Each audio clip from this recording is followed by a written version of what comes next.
The story of Absalom is a powerful narrative that makes us reflect on the complexities of human nature. It shows us how someone endowed with beauty and charisma can be consumed by ambition and a desire for revenge. This story, recorded in the second book of Samuel, is more than just a historical account. It is a mirror reflecting the internal struggles that we all face. It begins with a prince beloved by the people and ends with a civil war that divides a nation. Along the way, we see how seemingly small decisions can have devastating consequences. The saga of Absalom teaches us about the pitfalls of pride, the dangers of vengeance, and the high cost of unbridled ambition. Though it occurred thousands of years ago, the lessons we can draw from this story are surprisingly relevant today. Absalom was a man destined for greatness from birth. As the son of the renowned King David, he was born into a position of privilege and power. In the second book of Samuel, chapter 3, verse 3, we find the first mention of Absalom. The third was Absalom, the son of Maacah, daughter of Talmai, king of Geshur. This brief introduction already tells us much about Absalom's noble lineage. He was not only the son of a king, but also the grandson of another. This double royal heritage certainly influenced the formation of Absalom's character and his future aspirations. Growing up in an environment where power and authority were constant must have shaped his worldview and expectations. From a young age, Absalom likely saw himself as someone destined for great deeds, someone who might one day even surpass his father's accomplishments. The Bible pays special attention to Absalom's physical appearance, a detail that becomes significant throughout his story.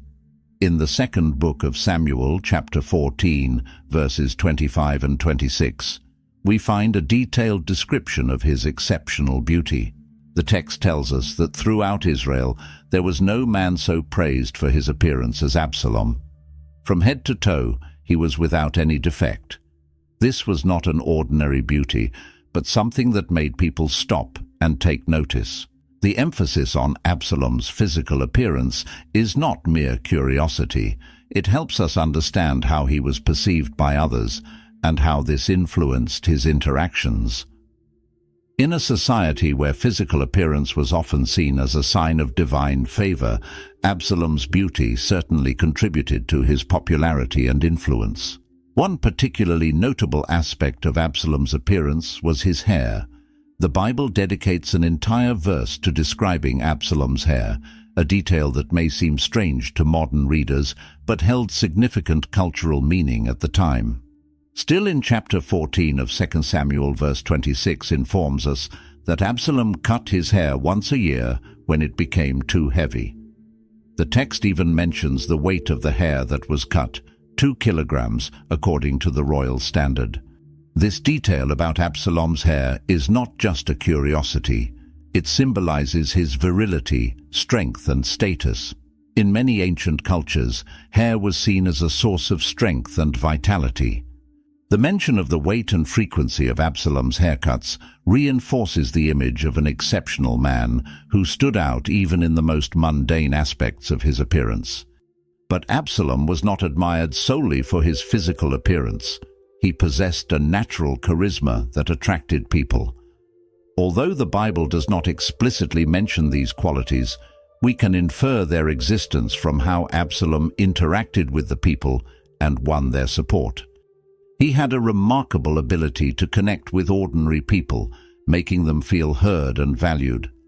This gift for interpersonal relationships would later prove crucial in his life, when he began to build a base of support for his political ambitions.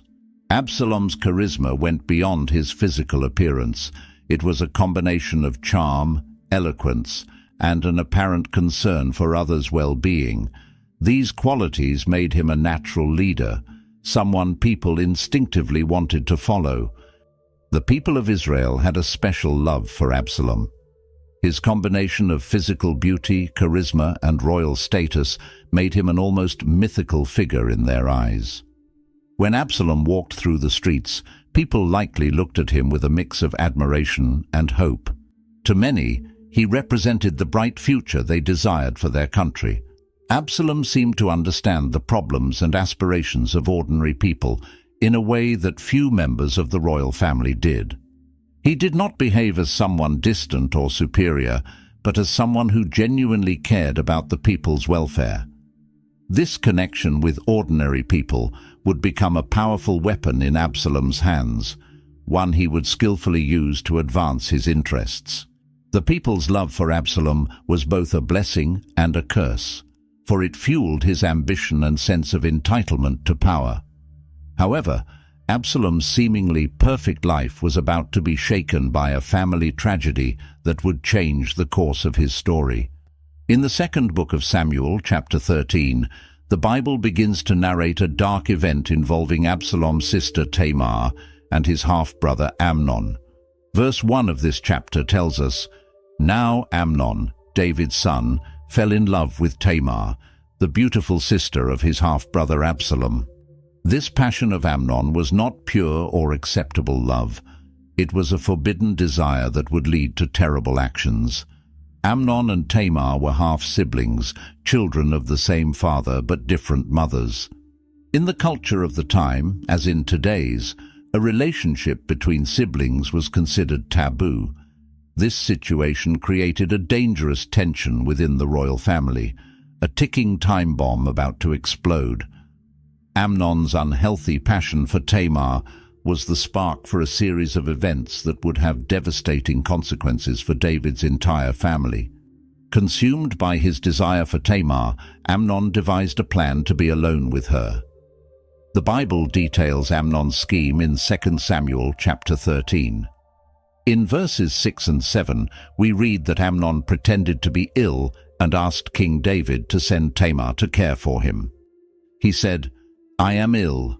Please have my sister Tamar come and prepare something for me to eat. Let her prepare the food in my presence so that I may see it and eat from her hand." David, unaware of his son's true intentions, agreed to the request. This plan reveals Amnon's calculating nature and his willingness to manipulate even his own father to satisfy his selfish desires. David's naivety in this situation is surprising, showing how even a wise king can be blinded when it comes to family matters. Amnon was about to commit an act that would not only destroy Tamar's life, but also disrupt the harmony of the entire royal family. What followed was an act of violence that would forever stain David's house. When Tamar came to care for Amnon, thinking she was merely helping a sick brother, she found herself trapped in a dreadful situation.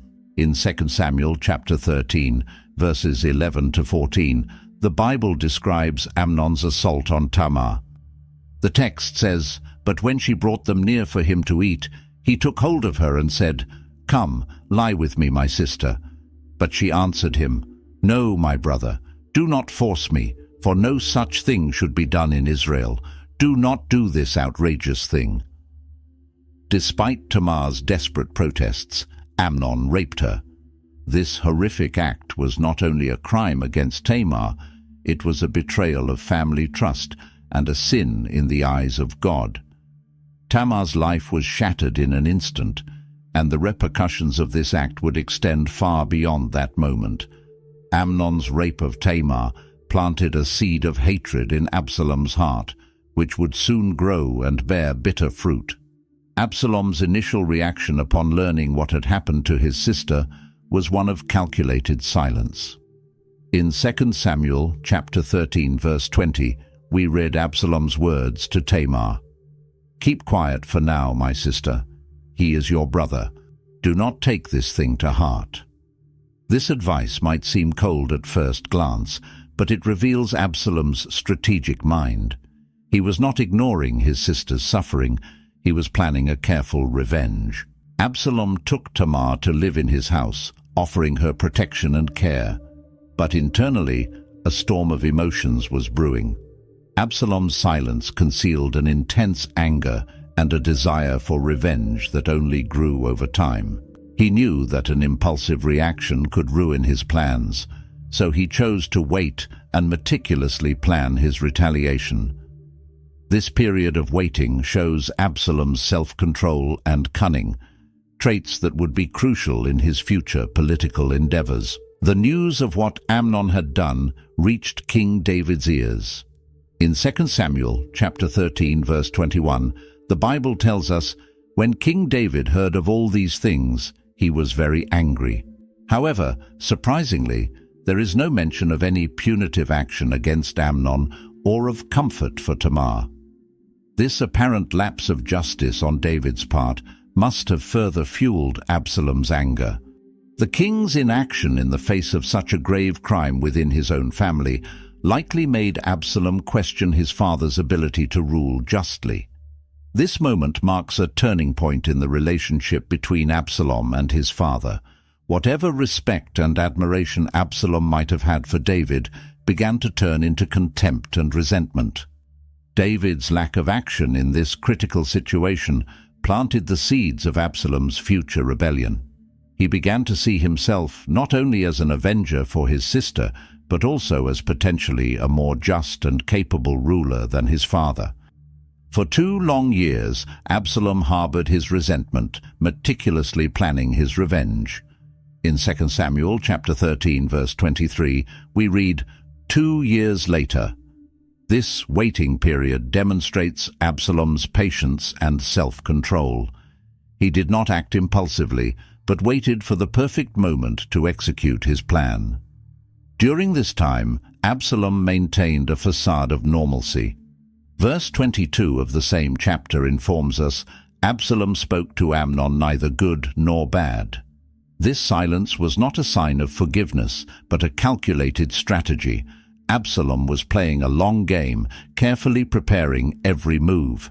His ability to remain calm and coldly plan his revenge reveals much about his character. Absalom was not just a handsome and charismatic man, he was also a patient and determined strategist. These qualities, though used for a dark purpose in this case, were the same that could have made him a formidable leader. The opportunity Absalom had been waiting for finally arrived with the sheep shearing festival. This annual event was a time of celebration for the shepherds of Israel, a time of abundance and joy. Absalom saw in this festival the perfect chance to carry out his plan for revenge.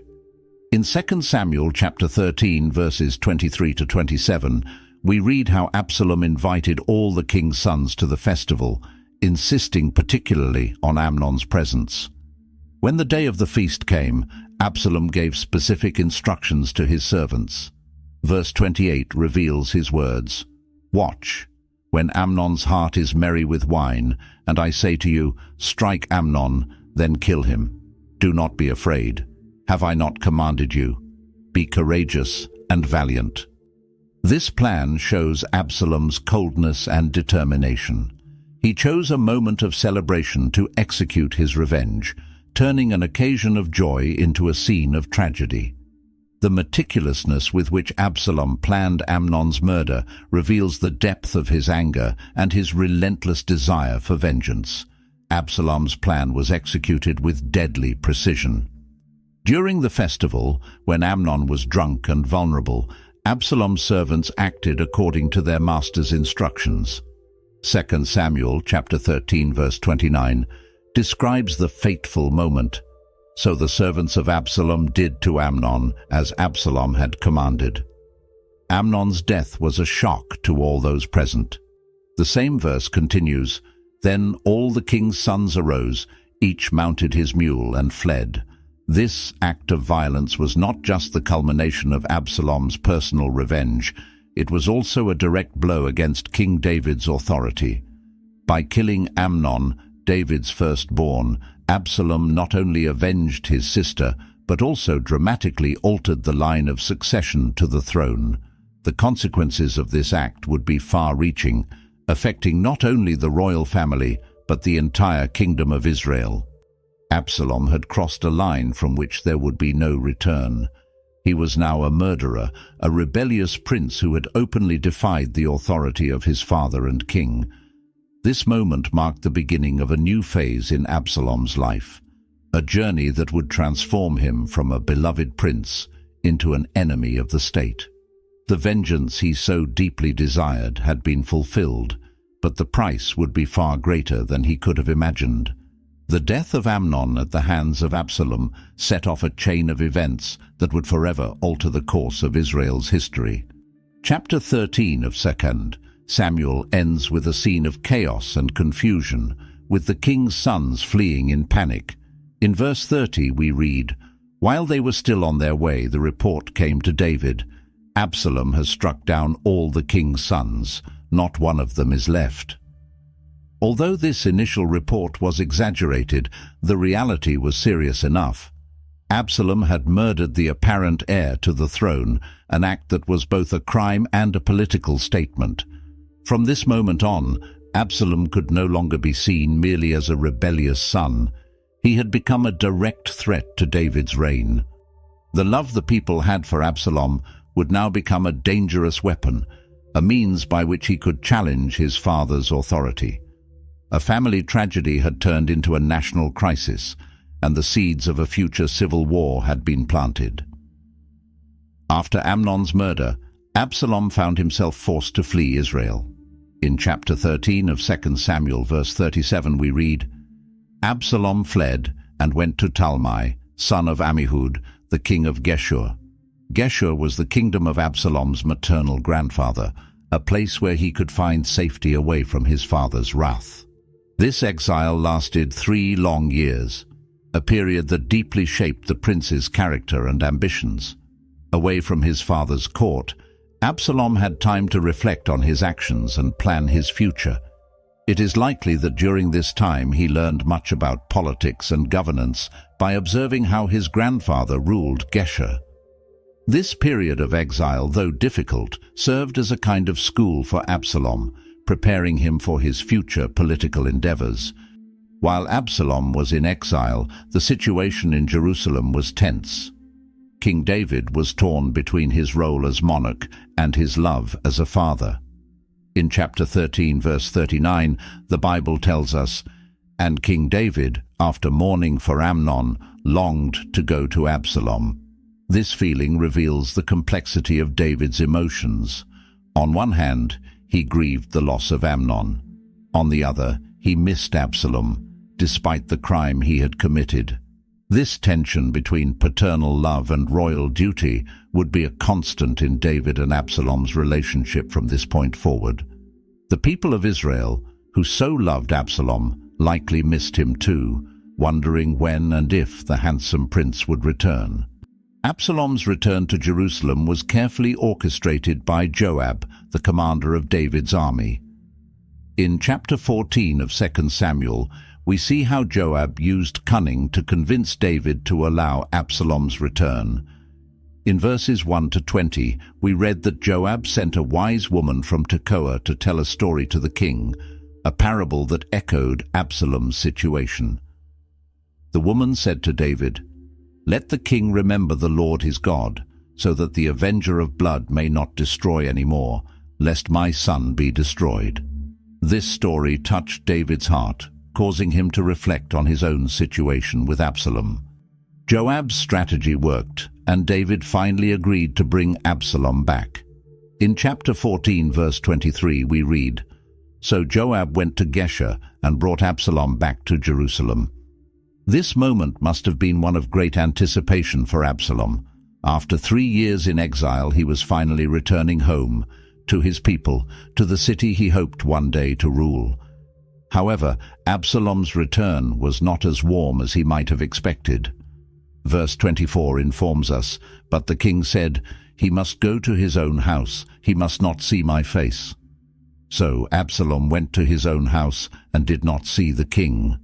This cold reception from David planted the seeds of even greater resentment in Absalom's heart. He was back in Jerusalem, but had not yet regained his place in the royal court or his father's heart. Absalom must have felt rejected and humiliated. He, who had once been the favorite son, was now treated as a stranger in his own home. This treatment would profoundly impact Absalom's future actions, fueling his ambition and his desire to prove his worth. Over the next 2 years, Absalom worked to regain his status and influence in Jerusalem. His beauty and charisma, which had so impressed the people before his exile, once again became his primary weapons. Chapter 14, verse 25, reiterates the extraordinary description of Absalom's appearance. In all Israel, there was no one so highly praised for his handsome appearance as Absalom. From the top of his head to the sole of his foot, there was no blemish in him. This physical beauty, combined with his natural charisma, made Absalom a magnetic figure who attracted attention and admiration wherever he went. Absalom began to strategically position himself, gaining the sympathy of the people and building a support base. He knew that to achieve his goals, he would need popular support. The prince began presenting himself as an alternative to his father's rule, someone who understood the needs and aspirations of the common people. In chapter 15, verse 2, we see how Absalom started his campaign. He would get up early and stand by the side of the road leading to the city gate. Whenever anyone came with a complaint to be placed before the king for a decision, Absalom would call out to him and ask, "What town are you from?" Absalom's tactic was brilliantly simple. He positioned himself in the path of those seeking justice from the king, offering to listen to their problems. Verse 3 continues, "Then Absalom would say, 'Look, your claims are valid and proper, but there is no representative of the king to hear you.'" With these words, Absalom subtly criticized his father's administration, suggesting that the king was not adequately meeting the people's needs. At the same time, he portrayed himself as someone who cared, someone willing to listen and help. Absalom's strategy went beyond merely listening to the people. Verse 5 tells us, "Also, whenever anyone approached him to bow down before him, Absalom would reach out his hand, take hold of him, and kiss him." This gesture of intimacy and respect was unusual for a prince. By treating common people with such consideration, Absalom was breaking the traditional barriers between royalty and the populace. He presented himself not as a distant prince, but as a friend of the people, someone who stood by them in their daily struggles. The impact of Absalom's campaign was profound. Verse 6 summarizes the result of his actions. Absalom behaved in this way toward all the Israelites who came to the king asking for justice, and so he stole the hearts of the people of Israel. Day by day, week by week, Absalom built his base of support. He was not just gaining sympathizers, he was creating a network of people loyal to him who saw him as a leader genuinely concerned with their problems. Meanwhile, Absalom was also making subtle criticisms of David's administration. He did not attack his father directly, but insinuated that the current system was not functioning as it should. By telling people that their claims were valid but that there was no one to hear them, Absalom was planting the seed of dissatisfaction with David's government. He presented himself as the solution to the very problems he pointed out, thus creating a demand for his leadership. Absalom's promises to the people were of justice and equality. In verse 4 he says, "Oh, if only I were appointed judge in the land, then everyone who has a complaint or case could come to me, and I would see that they receive justice." With these words, Absalom presented himself as a reformer, someone who would bring positive changes to Israel. He promised a more accessible and fair government where everyone would have a voice and be treated equally. These promises were attractive to the people, especially to those who felt neglected or wronged by the current system. Absalom's campaign lasted for 4 years, a significant period during which he solidified his position as a viable alternative to David's government. Verse 7 tells us, "At the end of 4 years, Absalom said to the king, 'Let me go to Hebron to fulfill a vow I made to the Lord.'" This seemingly innocent request marks the beginning of the final phase of Absalom's plan. During these 4 years, he had built a solid base of support throughout Israel, creating a network of loyal followers ready to support him in his next steps. The success of Absalom's campaign to win the people's hearts is a testament to his political skills and personal charisma. He managed to transform his situation as an exiled and disadvantaged prince into a position of strength with broad popular support. Absalom's story up to this point shows us how ambition, combined with political skills and a deep understanding of human psychology, can be a powerful force. He had prepared the ground for his next moves, creating an atmosphere of expectation and desire for change among the people of Israel. With the groundwork laid and the people's support secured, Absalom was ready to take the next step in his ambitious plan. In 2 Samuel 15:7, we read, "At the end of 4 years, Absalom said to the king, 'Let me go to Hebron to fulfill a vow I made to the Lord.'" This seemingly innocent request hid darker intentions. Hebron was not a random choice. It was the city where David had first been anointed king. By choosing Hebron, Absalom was making a symbolic statement, linking himself to the legitimacy of his father's reign. The religious pretext of fulfilling a vow was a smokescreen for his true plans. Absalom was about to launch his rebellion against his father, using religion as a cover for his political ambitions. David, unaware of his son's real intentions, agreed to the request. Verse 9 tells us, "The king said to him, 'Go in peace.' So Absalom went to Hebron." This permission from David shows how he still trusted Absalom despite past events. Meanwhile, Absalom had set in motion a carefully planned conspiracy. Verse 10 reveals, "Then Absalom sent secret messengers throughout the tribes of Israel to say, 'As soon as you hear the sound of the trumpet, then say, Absalom is king in Hebron.'" This secret message was the signal for his supporters across the country to prepare for the revolt. Absalom was creating a network of allies ready to act at his command, demonstrating his ability to organize a large-scale conspiracy. One of Absalom's most cunning moves was the recruitment of key figures for his cause. Among them was Ahithophel, one of David's most respected advisors. In verse 12 we read, "While Absalom was offering sacrifices, he sent for Ahithophel the Gilonite, David's counselor, from his town, Gilo." Ahithophel's presence by Absalom's side was a significant blow against David. Ahithophel was known for his wisdom, and his adherence to Absalom's cause gave legitimacy to the rebellion. This strategic move showed that Absalom was not only relying on his popularity, but also seeking the support of influential and respected figures. The choice of Ahithophel was particularly shrewd, as he knew David's strengths and weaknesses, giving Absalom an invaluable strategic advantage. Absalom's conspiracy quickly gained momentum. Verse 12 continues, "And so the conspiracy gained strength, and Absalom's followers kept increasing." Absalom's carefully crafted plan was bearing fruit. Years of cultivating popular support, combined with astute political moves, were creating a wave of support in his favor. The speed with which the rebellion spread caught David and his loyal followers by surprise, leaving them in a vulnerable position.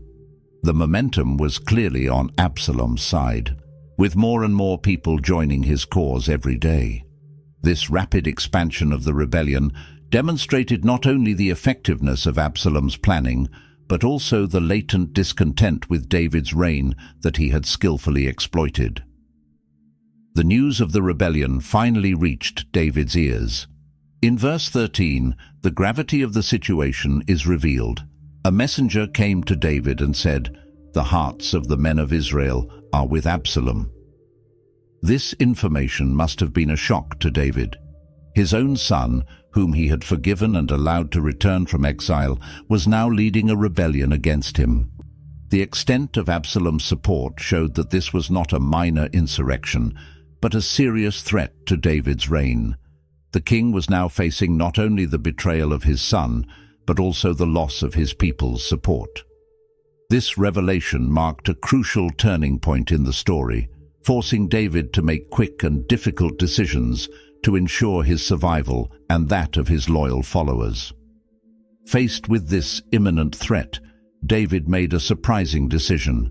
Instead of staying and fighting in Jerusalem, he chose to flee. Verse 14 tells us, "Then David said to all his officials who were with him in Jerusalem, 'Come, we must flee, or none of us will escape from Absalom. We must leave immediately, or he will move quickly to overtake us and bring ruin upon us and put the city to the sword.'" David's decision shows his concern not only for his safety, but also for the well-being of Jerusalem and its people. David, the great warrior who had faced Goliath and conquered Jerusalem, now found himself forced to abandon his city. This strategic retreat revealed both the seriousness of the situation and David's wisdom in avoiding a direct confrontation that could result in great bloodshed in the holy city. David's flight from Jerusalem was a moment of great humiliation for the king. Verses 16 to 18 describe the moving scene. The king set out with all the people following him, leaving 10 concubines to take care of the palace. The king set out with all the people following him, and they halted at the edge of the city.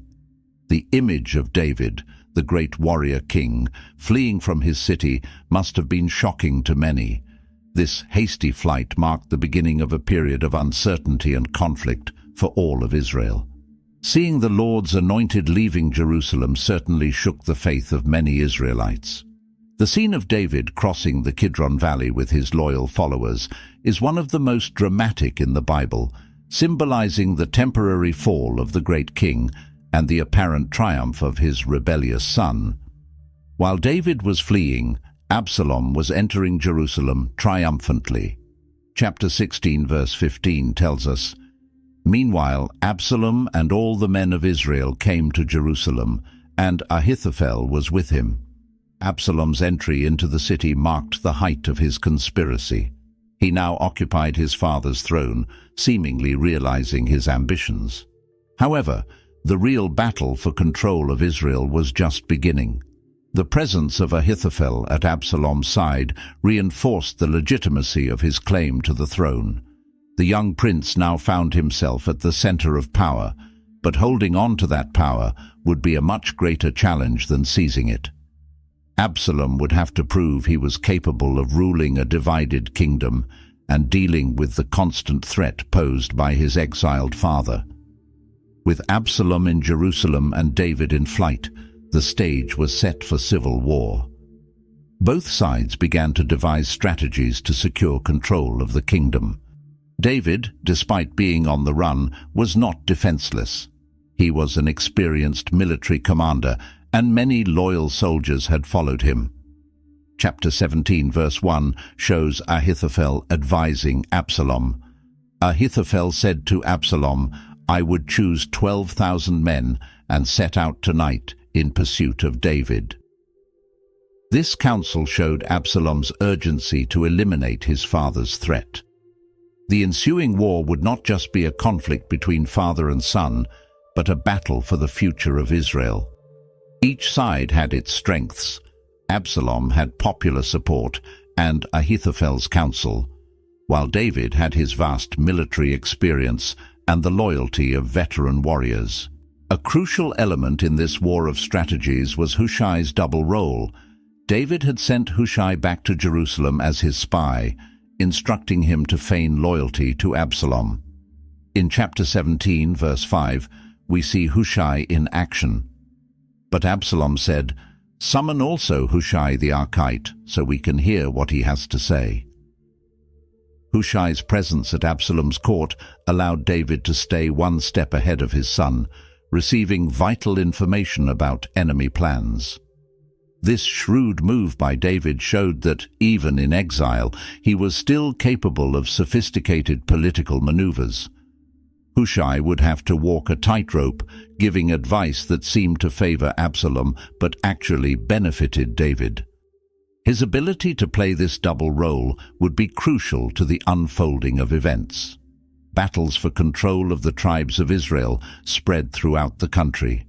Each side tried to win the support of the various tribes, knowing that whoever had the most popular support would control the kingdom. Chapter 18, verse 6, describes one of the decisive battles. The army marched into the field to meet Israel, and the battle was fought in the forest of Ephraim.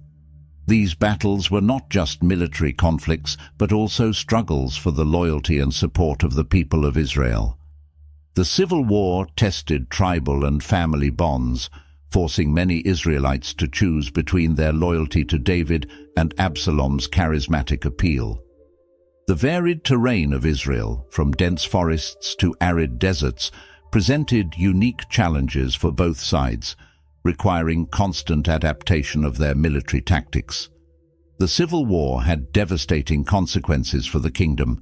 Families were divided, communities were destroyed, and the unity that David had worked so hard to build was unraveling. Chapter 18, verse 7 gives us an idea of the scale of the conflict. There the army of Israel was defeated by David's men, and the slaughter that day was great, 20,000 men. These numbers show the high human cost of Absalom's ambition and the struggle for power. The war not only cost lives, but also precious resources, weakening Israel at a time when the nation needed to be strong against external threats.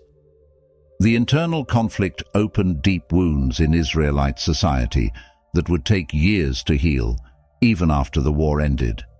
The division of the kingdom had profound social consequences. Communities that once lived in peace were now on opposite sides of the conflict. The social fabric of Israel was being torn apart by civil war. Chapter 19, verse 9, gives us a glimpse of this division. Throughout the tribes of Israel, the people were arguing, saying, "The king delivered us from the hands of our enemies. He is the one who freed us from the Philistines. But now he has fled the country because of Absalom." This passage shows how the people were confused and divided, uncertain about whom they should support. Loyalty to David competed with the allure of the new and charismatic Absalom. This division was not limited to political lines, but penetrated deeply into families and communities, creating tensions that would persist long after the end of the armed conflict. As the war dragged on, it became clear that the conflict could not be resolved without significant losses on both sides. Absalom's ambition and David's determination to maintain his throne were driving Israel to the brink of collapse. The nation that had once been united under David's reign was now fragmented and weakened. The outcome of this civil war would determine not only the future of David's dynasty, but also the fate of the entire people of Israel. The consequences of Absalom's rebellion would extend far beyond the battlefield, shaping Israelite politics and society for generations. The story of this civil war would serve as a lasting reminder of the dangers of unchecked ambition and the importance of national unity. The civil war between David and Absalom reached its climax in the forest of Ephraim. In 2 Samuel chapter 18, verse 6, we read, "David's army marched into the field to confront Israel, and the battle took place in the forest of Ephraim." This battle would be decisive, determining the future of Israel and the fate of Absalom. The terrain of the forest, which should have favored Absalom's forces, turned out to be a deadly trap. Verse 8 reveals, "The battle spread throughout the countryside, and that day the forest devoured more men than the sword." The wild nature of the forest of Ephraim became a relentless enemy, confusing and scattering Absalom's troops. This chaotic scene set the stage for the tragic fate that awaited the rebellious prince, demonstrating how even the best-laid plans can be undone by unforeseen circumstances. Absalom's end came in an unexpected and ironic way. Verse 9 describes the scene. Absalom, riding his mule, came upon David's soldiers. As the mule went under the branches of a large tree, Absalom's head got caught in the tree. He was left hanging between heaven and earth, while the mule went on. The beauty that had so distinguished him and helped him rise to power now became the instrument of his downfall. Suspended between heaven and earth, Absalom found himself in a position as precarious as his usurped reign. This moment serves as a powerful metaphor for the fleeting nature of power based solely on appearance and charisma. Absalom's vanity, symbolized by his luxuriant hair, literally became his downfall, reminding us of the dangers of excessive pride. Absalom's death came at the hands of Joab, the commander of David's army. Despite David's explicit orders to spare his son's life, Joab decided to take matters into his own hands. Verses 14 and 15 report, "Then Joab took 3 javelins and thrust them into Absalom's heart while he was still alive in the tree. And 10 of Joab's armor-bearers surrounded Absalom, struck him, and killed him." Absalom's death was swift and decisive, putting an end to his rebellion once and for all. Joab's action, though disobedient to David's orders, ended the civil war and secured the throne for his rightful king. This act by Joab illustrates the frequent conflict between personal mercy and political necessity, a dilemma many leaders face in times of crisis. The news of Absalom's death reached David, provoking a deep anguish in him. Verse 33 captures David's lament. "The king was deeply moved, and he went up to the room above the gate and wept. As he walked, he cried, 'O my son Absalom, my son Absalom, if only I had died instead of you. O Absalom, my son, my son.'" This lament reveals the broken heart of a father, transcending issues of state and rebellion. David, the victorious king, was devastated by the loss of his son. His grief was so intense that it threatened to overshadow the victory that had secured his throne. This moment shows David's humanity, reminding us that even great leaders are not immune to personal pain and suffering.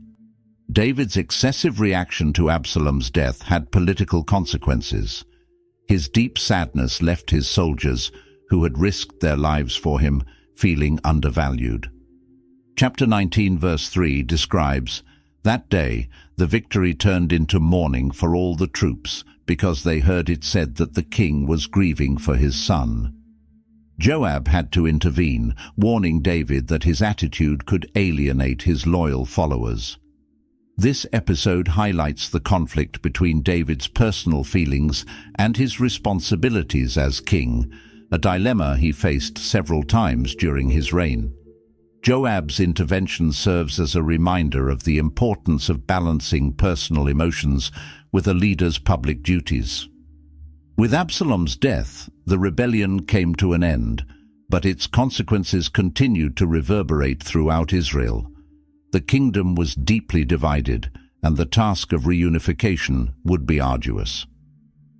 Chapter 19 recounts David's return to Jerusalem and his efforts to reconcile the tribes. Verse 9 shows the people's confusion. Throughout the tribes of Israel, the people were arguing, saying, "The king delivered us from the hands of our enemies. He is the one who freed us from the Philistines. But now he has fled the country because of Absalom." This passage reveals the scars left by the civil war and the challenge David would face in reuniting the nation. The healing and reunification process would be long and require all of David's diplomatic skills and leadership. The impact of Absalom's rebellion on the succession and the later reign of David was significant. Absalom's death removed a potential claimant to the throne, but it also cast a shadow over the final years of David's reign. The king's trust in his advisors and even in his own children was shaken. This was reflected in his later decisions, including his choice of Solomon as his successor. Absalom's rebellion had exposed the fragilities of the Israelite monarchy and the importance of a clear and stable succession. David spent his last years strengthening Solomon's position and preparing him to assume the throne, aware of the threats that could arise from within the royal family itself. In the years following the rebellion, David faced other challenges, including a revolt led by Sheba, son of Bichri, as narrated in 2 Samuel chapter 20. This new rebellion, although smaller, showed that tensions within the kingdom still persisted. David also had to deal with the consequences of a census he ordered, resulting in a plague that struck Israel. These events demonstrate that, even after the victory over Absalom, David's reign continued to be marked by difficulties and trials. Nevertheless, through these experiences, David continued to trust in God and seek his guidance, as evidenced by many of the psalms attributed to him during this period. David's final years were dedicated to consolidating his kingdom and preparing for the transition to his successor, Solomon. The first book of Kings, chapter 1, narrates how David, already old and weak, had to intervene to ensure that Solomon, and not Adonijah, another of his sons, would succeed to the throne. This situation shows how the issue of succession, which had been at the heart of Absalom's rebellion, continued to be a concern until the end of David's life. The king devoted himself to preparing Solomon to govern, giving him advice and instructions, as recorded in 1 Kings chapter 2. David emphasized the importance of following God's ways and maintaining the unity of the kingdom, lessons he had learned through his own experiences, including the painful rebellion of Absalom. The historical and moral lessons from Absalom's story are many and profound. His narrative serves as a warning against the dangers of unbridled ambition and political manipulation. Absalom's rise and fall demonstrate how charisma and beauty can be used as tools of power, but also how they can lead to ruin when not tempered by wisdom and humility. The story also highlights the complexity of family relationships, especially when intertwined with political power. For David, the rebellion was both a political crisis and a personal tragedy, testing his ability as a leader and his faith in God. Through this trial, David demonstrated resilience and a capacity for forgiveness that would become part of his legacy. The story of Absalom also teaches us about the long-term consequences of our actions. David's initial decision not to punish Amnon for the rape of Tamar triggered a series of events that almost cost him his kingdom. This reminds us that even seemingly small choices or omissions can have enormous repercussions in the future. The narrative underscores the importance of justice, integrity, and moral courage in leadership. For the people of Israel, the rebellion was a period of turmoil and division, exposing latent tensions between the tribes and the fragility of national unity. The initial support for Absalom and the subsequent return to David show how volatile public opinion can be, especially in times of crisis. Absalom's legacy in biblical history is complex. On one hand, he is remembered as a rebellious son and a usurper.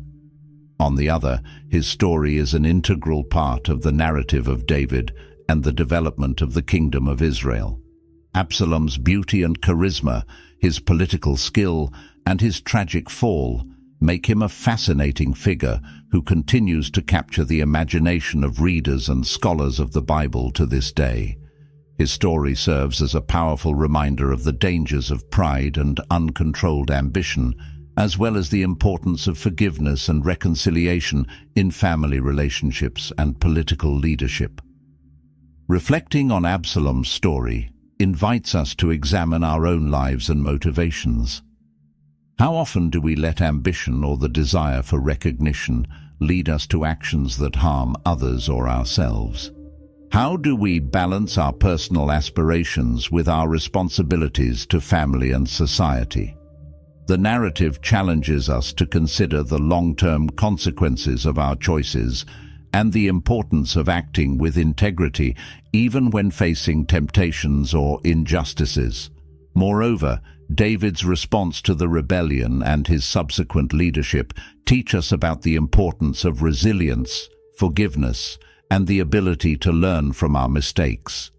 In conclusion, the story of Absalom is an epic drama of ambition, betrayal, love, and loss that remains relevant today. It offers us valuable lessons on leadership, family, and the complexities of human nature. As we reflect on this narrative, We are challenged to examine our own lives and choices. May we learn from Absalom's mistakes and David's resilience, seeking wisdom and integrity in our own journeys. If you found this exploration of Absalom's story interesting and insightful, don't forget to subscribe to our channel for more in-depth biblical content like this. Share this video with friends and family who may benefit from these reflections. Together, we can continue to discover the rich lessons that biblical stories have to offer us.